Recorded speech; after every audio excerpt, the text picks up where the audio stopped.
Bakit hindi ka makaalis sa isang toxic na relationship?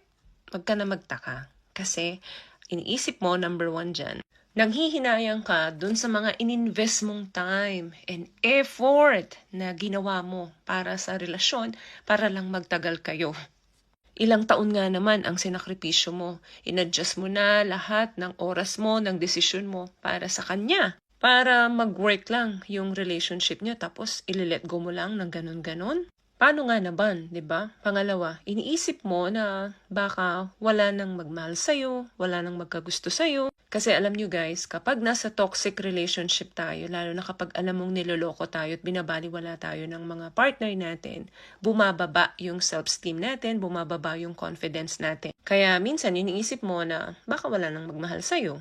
And kinukonvince mo yung sarili mo na wala namang perfect relationship. So, bakit ka nga naman magle-let go? Kasi isipin mo, baka pag pumasok ako sa panibagong relasyon, ganun din naman kasi wala din namang perfect relationship talaga. Kaya ang gagawin mo, hindi mo talaga i-let go at magstay ka na lang talaga dyan sa relasyon. And pangatlo, hoping ka na baka magbago siya or mapagbago mo siya. Naniniwala ka sa sarili mo na kaya mong ayusin yung problema nyo, na kaya mo siyang pagbaguhin at gawing bagong tao, alang-alang dun sa relasyon nyo. Pero ang